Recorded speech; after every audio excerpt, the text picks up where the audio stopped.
So okay, ఈ రకంగా మనకి మెటల్ కార్బనైల్స్ లో కార్బనైల్ లిగాండ్ అనేది టెర్మినల్ పొజిషన్ లో ఉంటేనేమో అంటే ప్రీ కార్బనైల్ లిగాండ్ కి సంబంధించినటువంటి ఐఆర్ వాల్యూ వచ్చేటప్పటికి 2143 సెంటీమీటర్ ఇన్వర్స్ అండి.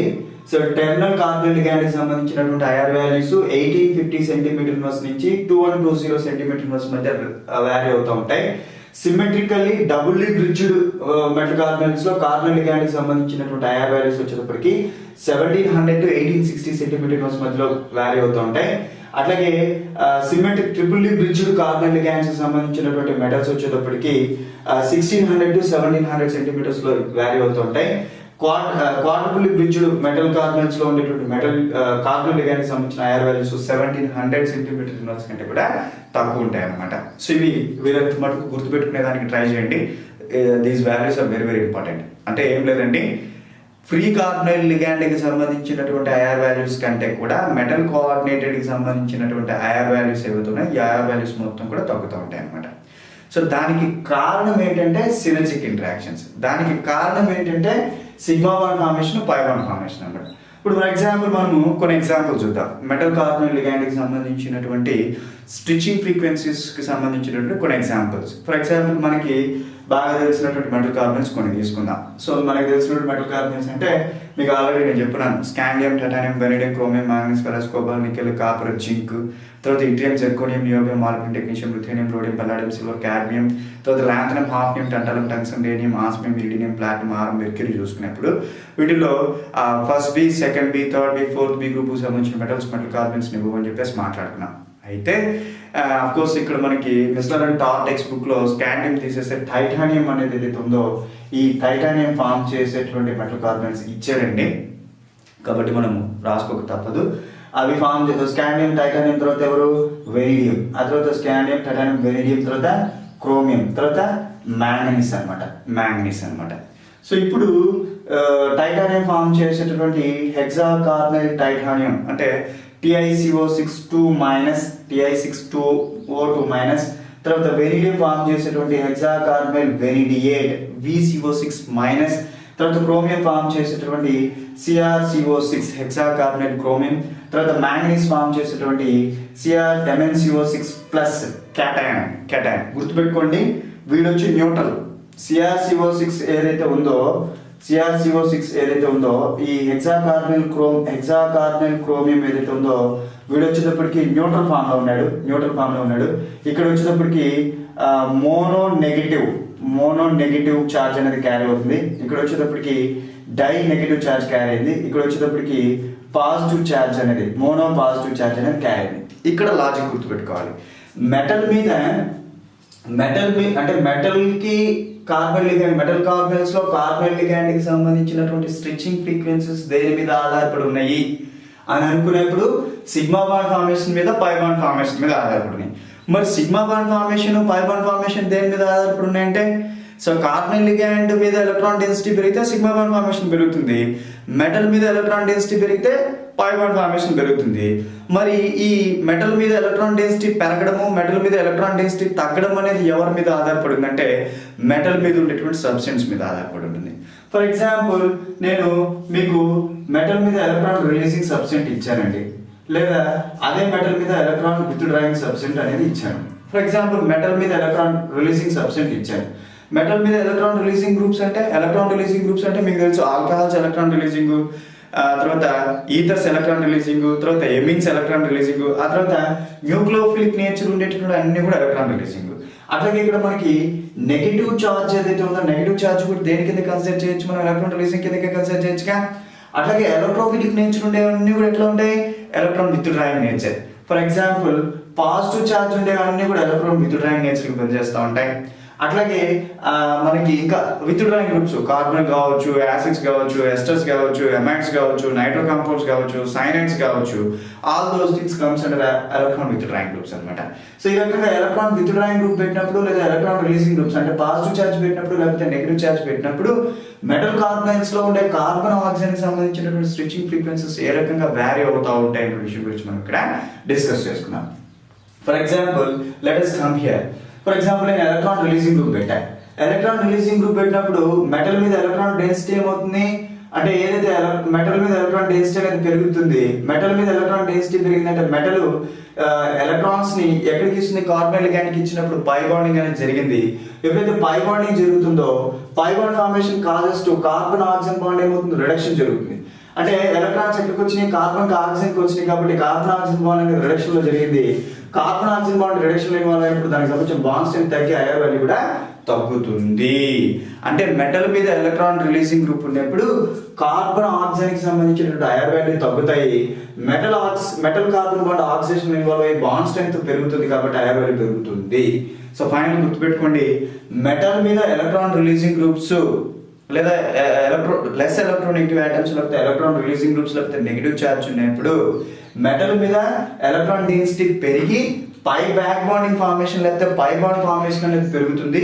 ఎప్పుడైతే పై బ్యాక్ బాండింగ్ ఫార్మేషన్ లేకపోతే పై బాండ్ ఫార్మేషన్ అనేది పెరిగిందో, so pi back bonding formation లేకపోతే pi bond formation causes to carbon oxygen reduction, bond strength decreases and IR values తగ్గిస్తుంది. అంటే కార్బన్ ఆక్సిజన్ కి సంబంధించిన ఐఆర్ వాల్యూస్ తగ్గుతాయి.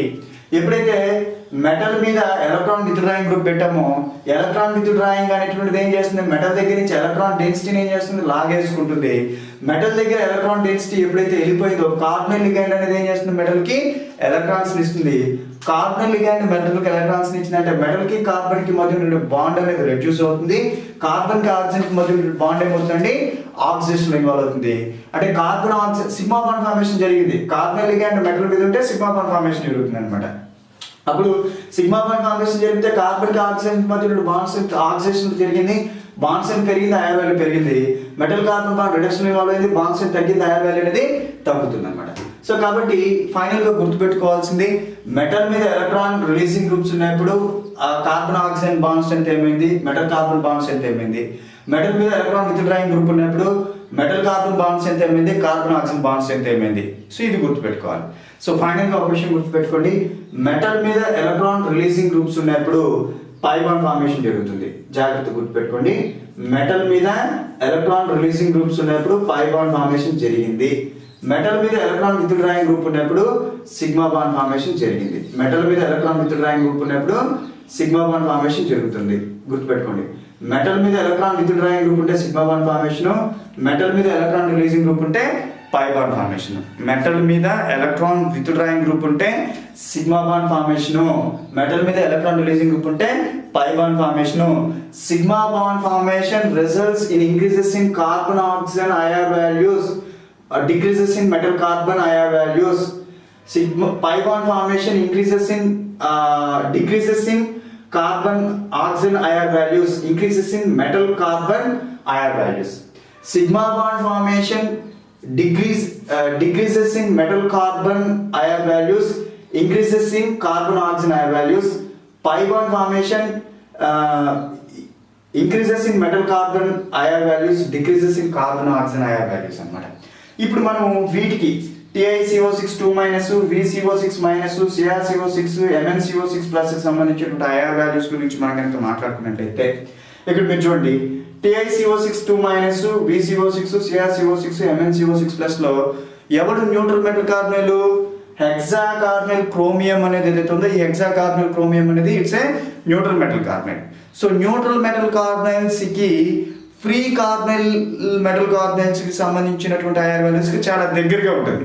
సో ఫ్రీ కార్బనైల్ కి సంబంధించినటువంటి ఐఆర్ వాల్యూ ఎంత, 2143 సెంటీమీటర్ ఇన్వర్స్ అనేది ఫ్రీ కార్బనైల్ కి సంబంధించిన ఐఆర్ వాల్యూ. కాబట్టి న్యూట్రల్ మెటల్ కార్బనైల్ లో ఉండేటువంటి ఐఆర్ వాల్యూ వీటికి దగ్గరగా ఉంటుంది. అంటే అరౌండ్ ఎంత, 2000 కి దగ్గరలో ఉంటుంది. ఇక్కడ లాజిక్ ఏంటంటే 2000 కంటే తక్కువ ఉండాలి. అంటే 2143 సెంటీమీటర్ ఇన్వర్స్ కంటే తక్కువ ఉండాలి.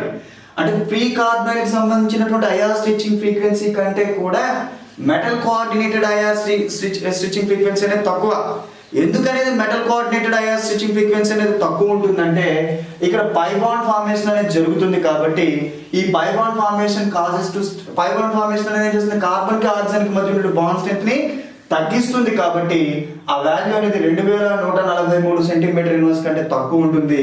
అరౌండ్ అని కూడా కాదండి, ఖచ్చితంగా 2000 సెంటీమీటర్ ఇన్వర్స్ అనేటువంటిది హెక్సా కార్బన్ క్రోమియం లో దాని యొక్క స్టిచ్చింగ్ ఫ్రీక్వెన్సీ అనేటువంటిది ఉంటుంది ఒక మాట. సో ఇక తర్వాత చూస్తే మనం మాట్లాడుకున్నాం. So electron releasing groups or negative charge లేకపోతే పాజిటివ్ చార్జ్ కొద్దాం. Electron withdrawing group or positive charge అనేది electron withdrawing group or positive charge causes to was sigma bond formation ఉపయోగపడుతుంది. సో సిగ్మా బాండ్ ఫార్మేషన్ జరిగినప్పుడు ఏమవుతుంది, carbon oxygen bond oxidation involve అయ్యి bond strength పెరిగి IR values పెరుగుతున్నాయి. Metal carbon bond reduction లో involve అయ్యి bond strength తగ్గి IR values తగ్గుతున్నాయి. ఇక్కడ మనకి ఎలక్ట్రాన్ withdrawing గ్రూప్ లేకపోతే పాజిటివ్ గ్రూప్ ఎక్కడ ఉంది, MnCO6+ లో ఉంది. సో మ్యాంగనీస్ కి సంబంధించినటువంటి CO6+ లో ఉంది. కాబట్టి ఐఆర్ వాల్యూ ఏమవుతుందండి, సో ఐఆర్ వాల్యూ అంటే కార్బన్ ఆక్సిజన్ సంబంధించిన ఐఆర్ వాల్యూ ఏమవ్వాలి, పెరుగుతుంది. మనకి MnCO6+ లో కార్బన్ కి సంబంధించిన ఐఆర్ వాల్యూ ఎంత అవుతుందండి, పెరుగుతుంది అనమాట. ఇది క్రోమియం సంబంధించినటువంటిది 2000 సెంటీమీటర్ ఇన్వర్స్ అనేటువంటి ఉంది. అప్పుడు కార్బన్ మ్యాంగనీస్ కి సంబంధించి హెక్సాకార్బనైల్ మ్యాంగనీస్ పాజిటివ్ చార్జ్ ఉంది కాబట్టి so electron withdrawing group causes to sigma bond formation పెరిగింది కాబట్టి carbon oxygen bond oxidation involve అయ్యి బాండ్ స్ట్రెంత్ పెరుగుతుంది కాబట్టి ఐఆర్ వాల్యూ కూడా మనకి పెరుగుతుంది. అప్పుడు మీకు వచ్చేటప్పటికి మ్యాంగనీస్ కి సంబంధించి 2100 సెంటీమీటర్ ఇన్వర్స్ అనేటువంటిది వస్తుంది. అంటే ఒక 100 సెంటీమీటర్స్ అనేటువంటిది పెరిగిందండి. న్యూట్రల్ కంటే కూడా పాజిటివ్ చార్జ్ వచ్చినప్పుడు పెరుగుతుంది. సో మ్యాంగనీస్ తర్వాత మీకు ఎవరు వస్తారు, FeCO5 పెంటాకార్బనైల్ ఐరన్. సో ఇప్పుడు FeCO5 లో మీరు కనుక పాజిటివ్ చార్జ్ పెట్టారనుకోండి, FeCO5 ఇవన్నీ కూడా ఐసో ఎలక్ట్రానిక్ అండి. ఇవన్నీ కూడా ఏమవుతాయి, మీకు ఐసో ఎలక్ట్రానిక్ అవుతాయి. ఎందుకని ఐసో ఎలక్ట్రానిక్ అయినాయి, ఇవన్నీ 1 2 3 4 5 అని 5 ఐసో ఎలక్ట్రానిక్ ఎట్లా అంటే టైటానియం చూసారు, స్కాండియం టైటానియం అంటే ఎన్ని వస్తాయి మీకు, D2. So D2 plus S2 electrons అంటే 4 ఎలక్ట్రాన్స్ ప్లస్ 2 నెగిటివ్ చార్జ్ వచ్చినాయి అంటే 6 6లో 12 18 ఎలక్ట్రాన్ కాంప్లెక్స్. వీడు 18 ఎలక్ట్రాన్.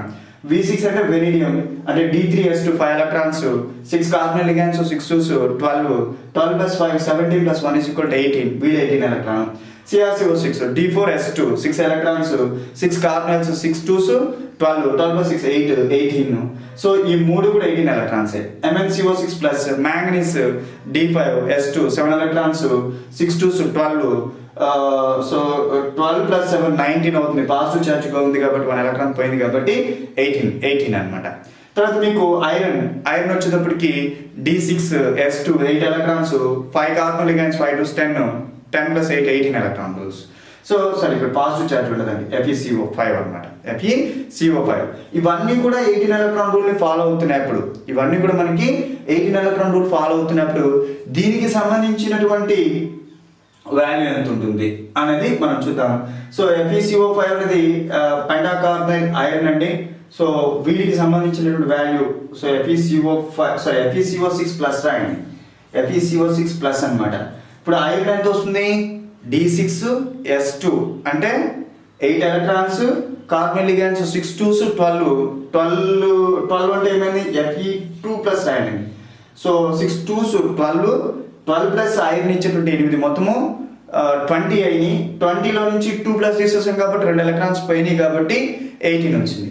అంటే TiCO6 2 minus VCO6 minus CrCO6 MnCO6 plus FeCO6 2+. So ఇవన్నీ కూడా isoelectronic. All these are follows 18 electron complexes. ఇవన్నీ కూడా ఏమవుతాయండి, 18 ఎలక్ట్రాన్ కాంప్లెక్సెస్ అయినాయి కాబట్టి ఇవన్నీ కూడా మనకి 18 ఎలక్ట్రాన్ రూల్ ని ఫాలో అవుతా ఉన్నాయి.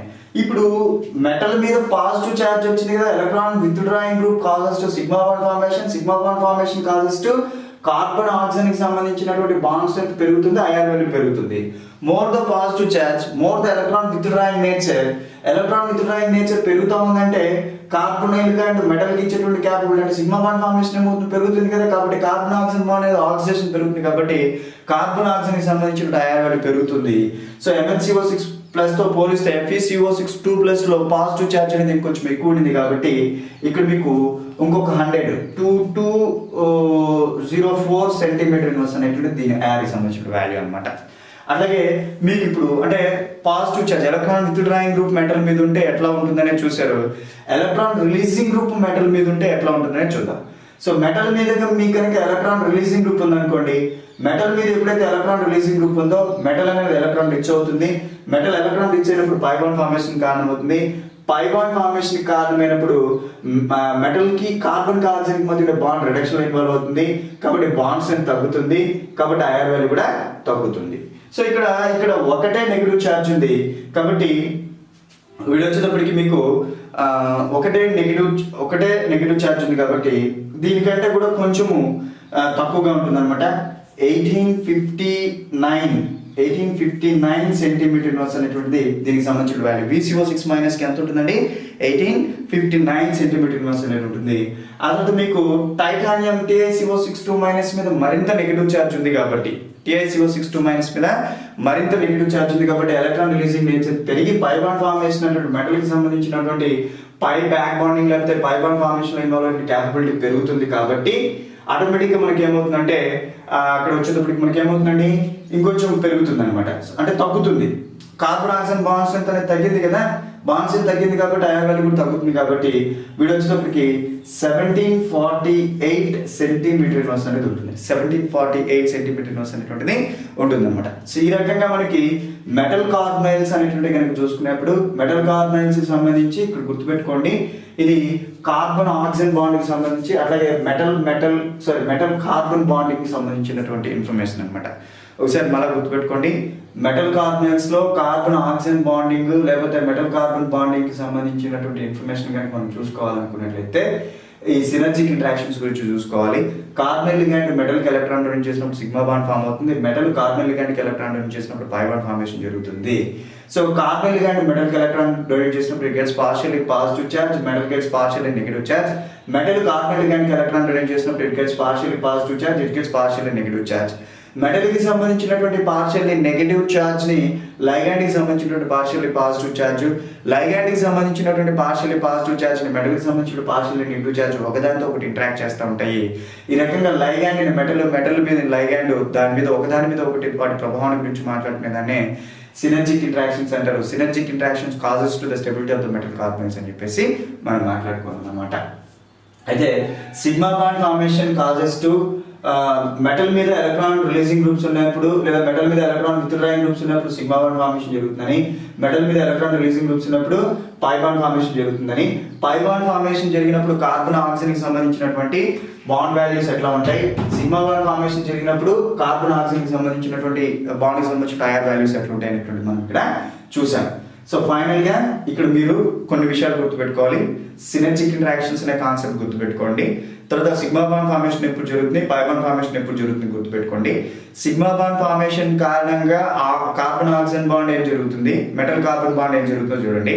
పై బాండ్ ఫార్మేషన్ కారణంగా కార్బన్ ఆక్సిజన్ బాండ్ ఏం జరుగుతుందో గుర్తుపెట్టుకోండి. మెటల్ కార్బన్ బాండ్ ఏం జరుగుతుందో గుర్తుపెట్టుకోండి. ఆక్సిడేషన్స్ రిడక్షన్స్ అనేది గుర్తుపెట్టుకోండి. ఓకేనా? ఆ తర్వాత అప్పుడు ఫ్రీ కార్బన్ కి సంబంధించినటువంటి ఐఆర్ వాల్యూ ఎంతండి? సో 2143 సెంటీమీటర్స్, 2143 సెంటీమీటర్ ఇన్వర్స్ ఎవరికి ఉంటుంది? ఫ్రీ కార్బన్ కి సంబంధించినటువంటిది. ఎప్పుడైతే కార్బన్ లిగాండ్ మెటల్ తో కోఆర్డినేట్ అయిందో మెటల్ కి కార్బన్ కి మధ్య పై బ్యాక్ బాండింగ్ అనేది జరుగుతుంది, కాబట్టి కార్బన్ ఆక్సిజన్ బాండ్ అనేది రిడక్షన్ లో ఇన్వాల్వ్ అవుతుంది, కాబట్టి కార్బన్ కి ఆక్సిజన్ కి మధ్య బాండ్ స్ట్రెంత్ తగ్గి దానికి సంబంధించినటువంటి ఐఆర్ వాల్యూ కూడా తగ్గుతుంది.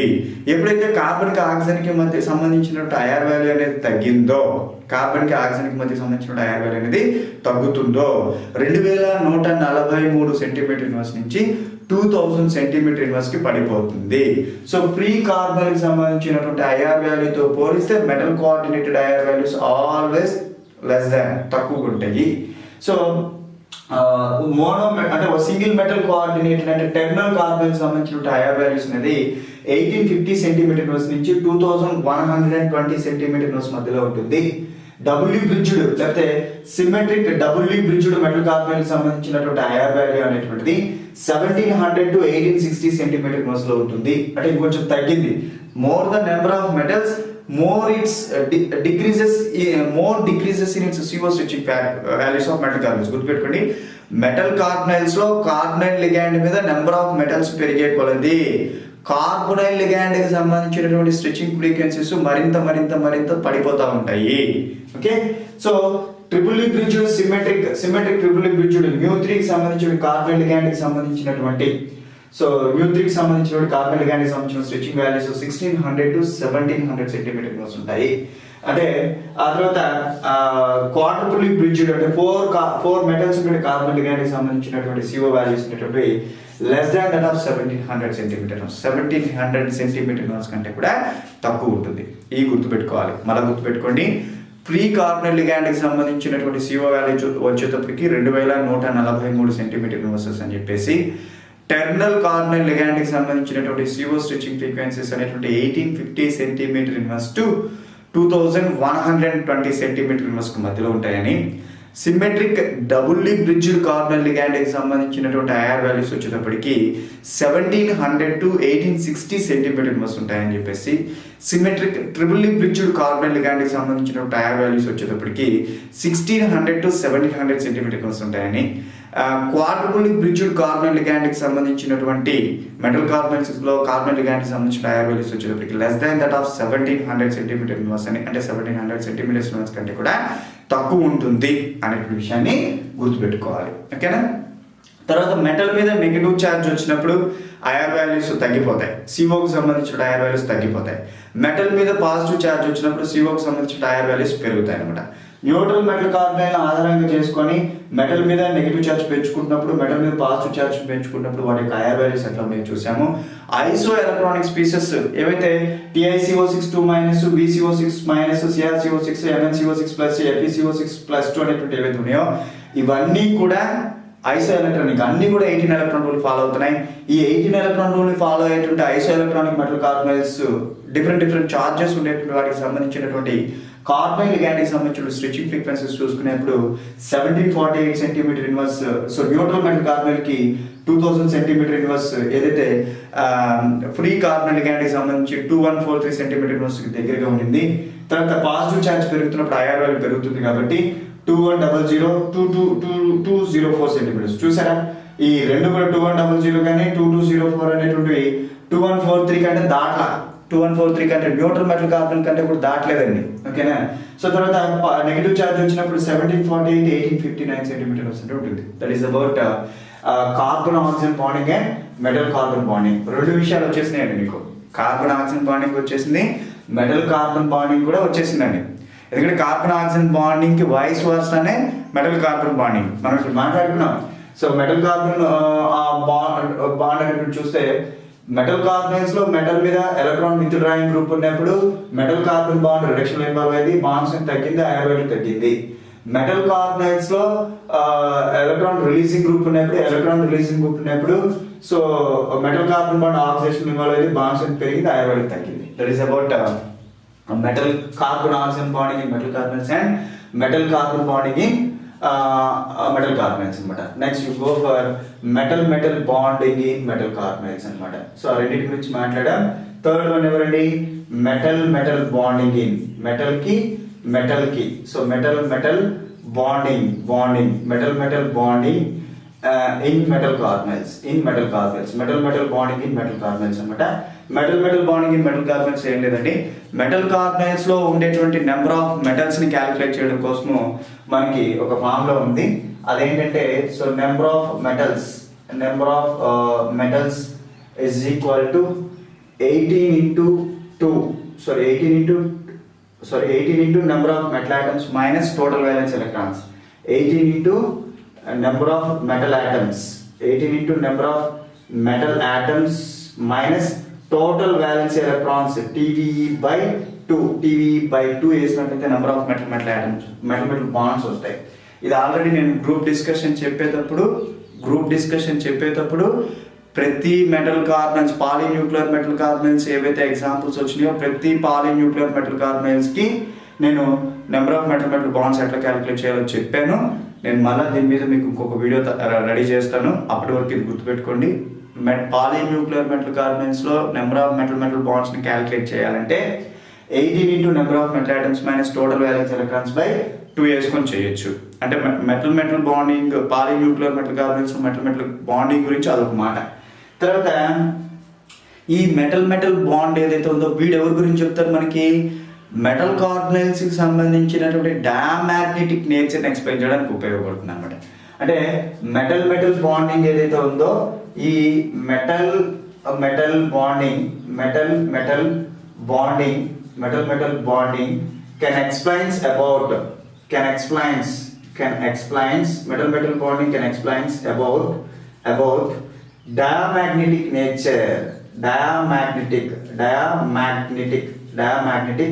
nature, diamagnetic nature of metal carbonyls. Metal carbonyls సంబంధించినటువంటి డయామాగ్నెటిక్ నేచర్ని బేస్ చేసుకొని చెప్తారు అనమాట. మెటల్ కార్బనైల్స్ సంబంధించిన డయామాగ్నెటిక్ నేచర్ని ఎక్స్ప్లెయిన్ చేయడం కోసము వీడు ఉపయోగపడతాడు. ఈ రకంగా మెటల్ కార్బనైల్స్ సంబంధించినటువంటి carbon oxygen bonding, metal carbon bonding, metal bonding అనేటువంటివి ఉన్నప్పుడు సో వీటిని ఎక్స్ప్లెయిన్ చేయడం కోసము బాండ్ స్ట్రెంగ్త్ బేస్ చేసుకొని మాట్లాడింది ఎవరండి? IR spectroscopy. మరి బాండ్ లెంత్ గురించి కూడా మాట్లాడాలి కదా. సో ఈ బాండ్ లెంత్ గురించి ఎవరు మనకు మాట్లాడారంటే ఫ్రీ కార్బనైల్ లిగాండ్స్ లో ఏదైతే మనము ఫ్రీ కార్బనైల్ లిగాండ్స్ లో కార్బన్ ఆక్సిజన్ సంబంధించినటువంటి బాండ్ లెంత్ అనేది ఏమవుతుంది, ఎంత ఉంటుందంటే 12.3 పైకోమీటర్స్ ఉంటుందంట. ఎంత ఉంటుందండి? 12.3. ఫ్రీ కార్బనైల్ లిగాండ్స్ లో ఉండేటువంటి కార్బన్ కి ఆక్సిజన్ కి మధ్య బాండ్ లెంత్ ఎంత ఉండాలి? 12.3. గుర్తుపెట్టుకోండి, కార్బన్ కి ఆక్సిజన్ కి మధ్య ఉండేటువంటి బాండ్ రిడక్షన్ లో ఇన్వాల్వ్ అయింది అనుకోండి, బాండ్ లెంత్ ఏమవుతుంది? పెరుగుతుంది. అంటే మీకు మెటల్ కోఆర్డినేటెడ్ కార్బనైల్ లిగాండ్స్ లో మెటల్ పై బ్యాక్ బాండింగ్ లో ఇన్వాల్వ్ అయినప్పుడు కార్బన్ కి ఆక్సిజన్ కి మధ్య ఎడిషనల్ ఎలక్ట్రాన్స్ జరిగినప్పుడు కార్బన్ ఆక్సిజన్ బాండ్ అనేది రిడక్షన్ ఇన్వాల్వ్ అయింది. Carbon oxygen bond reduction involve అయిందంటే కార్బన్ కి ఆక్సిజన్ మధ్య బాండ్ లెంత్ ఏమవ్వాలి? పెరుగుతుంది. కాబట్టి మెటల్ కోఆర్డినేటెడ్ కార్బనైల్ లిగాండ్స్ లో ఉండేటువంటి కార్బన్ ఆక్సిజన్ బాండ్ లెంత్ వచ్చేటప్పటికి 15.3 పైకోమీటర్స్ అనేటువంటి ఉంటుంది. అంటే ఏమైంది చూడండి, 12.3 పైకోమీటర్స్ నుంచి 15.3 పైకోమీటర్స్ పెరిగింది. ఫ్రీ కార్బనైల్ లిగాండ్స్ లో ఉండేటువంటి కార్బన్ ఆక్సిజన్ బాండ్ లెంత్ 12.3 పైకోమీటర్స్ నుంచి మెటల్ కోఆర్డినేటెడ్ కార్బనైల్స్ లో ఉండేటువంటి కార్బన్ ఆక్సిజన్ బాండ్ లెంత్ 15.3 పైకోమీటర్స్ పెరిగింది. కాబట్టి సో అక్కడ మనకి రిడక్షన్ అనేది జరిగింది. కాబట్టి కార్బన్ ఆక్సిజన్ బాండ్ ఏమవుతుంది? తగ్గుతుంది. బాండ్స్ తగ్గుతుంది. బాండ్స్ తగ్గితే ఆటోమేటిక్ ఐఆర్ వాల్యూస్ ఏమవుతాయి? తగ్గుతాయి అనమాట. So that is about metal carbonyls, bonding in metal carbonyls. చాలా ఇంపార్టెంట్ అండి. Number of competitive examinations, SI unit కావచ్చు, ఏపీసెట్ కావచ్చు, గేట్ ఎగ్జామినేషన్ కావచ్చు, AP ఆర్సెట్ Andhra Pradesh research common entrance examination కావచ్చు, లేకపోతే ఆంధ్రప్రదేశ్ పబ్లిక్ సర్వీస్ కమిషన్ వాళ్ళు కనెక్ట్ చేసే government junior college lectures, degree college lectures, polytechnic college lectures కావచ్చు, లేకపోతే assistant professors in AP universities కావచ్చు, లేకపోతే assistant chemist in AP ground water services కావచ్చు, of course union public service commission వాళ్ళు connect చేసే combined Jio scientist examination కావచ్చు. బోల్డ్ and competitive examinations ఏవైతే chemistry మీద జరుగుతా ఉన్నాయో, కెమిస్ట్రీ మీద జరిగే ప్రతి కాంపిటేటివ్ ఎగ్జామినేషన్స్లో కూడా మెటల్ కార్బనైల్స్ అనేది ఉంది. ఈవెన్ ఐఐటి జామ్ ఎగ్జామినేషన్ నుంచి స్టేట్ లెవెల్లో కండక్ట్ చేసేటువంటి ఎంఎస్సీ ఎంట్రన్స్ ఎగ్జామినేషన్స్ దగ్గర నుంచి ప్రతి ఐఐటి జేఈ ఎగ్జామినేషన్స్లో కానీ, నీట్లో కానీ, ఎవ్రీథింగ్ ఏ కాంపిటేటివ్ ఎగ్జామినేషన్ చూసుకున్నా మెటల్ కార్బనైల్స్ నుంచి మెటల్ కార్బనైల్స్ అనేది సిలబస్లో ఉండడం జరుగుతుంది. ఆ మెటల్ కార్బనైల్స్ నుంచి క్వశ్చన్స్ రావడం జరుగుతుంది. మెటల్ కార్బనైల్స్లో కొంచెం కాంప్లికేటెడ్గా పడాలి అని అనుకుంటే కనుక క్వశ్చన్ ఎక్కడి నుంచి అడుగుతుంటే బాండింగ్ ఇన్ మెటల్ కార్బనైల్స్ నుంచి అడుగుతాడు. అంటే ఐఆర్ డేటా గుర్తుండాలంటే ప్రీ కార్బనైల్ ఐఆర్ వాల్యూ ఎంత గుర్తుపెట్టుకోవాలి, టెర్మినల్ మెటల్ కార్బనైల్ సంబంధించినటువంటి కార్బనైల్ లిగాండ్కి సంబంధించిన ఐఆర్ వాల్యూ ఎంత గుర్తుపెట్టుకోవాలి, doubly bridged symmetric, triply bridged symmetric, quadruply bridged symmetric carbonyl లిగాండ్కి సంబంధించిన ఐఆర్ వాల్యూస్ గుర్తుపెట్టుకోవాలి. అఫ్కోర్స్ అసిమెట్రిక్ కార్బనైల్స్ కూడా ఉంటాయండి, వాటికి సంబంధించి డిఫరెంట్గా ఉంటుంది అనమాట. So this is a basic text regarding metal carbonyls bonding అనమాట. దీన్ని మధ్యలో పెట్టుకోండి. స్పెషల్లీ సిరజిక్ ఇంటరాక్షన్స్ గుర్తుపెట్టుకోండి. స్పెషల్లీ ఆ sigma bond formation, pi bond formation గుర్తుపెట్టుకోండి. సో ఆటోమేటిక్గా దీనికి సంబంధించిన బిట్స్ మీరు ఈజీగా చేయగలుగుతారు. సో నెక్స్ట్ మనం దీని మీద బిట్స్ చేసేటప్పుడు మరింత ఇన్ఫర్మేషన్ తెలుసుకునే ప్రయత్నం చేద్దాం. సో ఇది మెటల్ కార్బనైల్స్ సంబంధించినటువంటి ఇన్ఫర్మేషన్ అనమాట. సో మళ్ళీ ఒకసారి జాగ్రత్తగా చూసుకోండి. Carbon oxygen bonding in metal carbonyls, metal carbon bonding in metal carbonyls, metal bonding in metal carbonyls అనమాట. మెటల్ బాండింగ్ గురించి మనం ఇక్కడ పెద్దగా మాట్లాడుకోవాల్సింది ఏంటంటే నెంబర్ ఆఫ్ మెటల్ బాండ్స్ని ఎట్లా క్యాలిక్యులేట్ చేయాలి. సో మెటల్ బాండ్స్ అనేటువంటి బాండింగ్లో ఎట్లా సపోర్ట్ చేస్తే అంటే మనకి డయామాగ్నెటిక్ నేచర్ని ఎక్స్ప్లెయిన్ చేయడంలో సపోర్ట్ చేస్తాయి అని చెప్పేసి చెప్తారన్నమాట. ఇంకొకటి ఏంటంటే కార్బనైల్ లిగాండ్ అనేది ఏదైతే ఉందో వీడు బ్రిడ్జింగ్లో ఉన్నప్పుడు 1 ఎలక్ట్రాన్ డోనర్గా పనిచేస్తాడు. అంటే ఈ కార్బనైల్ లిగాండ్ డబుల్ బ్రిడ్జ్డ్ ఉన్నప్పుడు ఈ మెటల్కి సింగిల్ ఎలక్ట్రాన్, ఈ మెటల్కి సింగిల్ ఎలక్ట్రాన్. ట్రిపుల్ బ్రిడ్జ్డ్ ఉన్నప్పుడు 3 మెటల్స్కి 3 సింగిల్ ఎలక్ట్రాన్స్ ఇస్తాడు. సో మామూలుగా టెర్మినల్ పొజిషన్లో ఉన్నప్పుడు 2 ఎలక్ట్రాన్స్ ఇస్తాడు అనమాట. సో అట్లా మీరు గుర్తుపెట్టుకోవాలి. So that is about bonding in metal carbonyls. Okay, thank you students. నేను మీ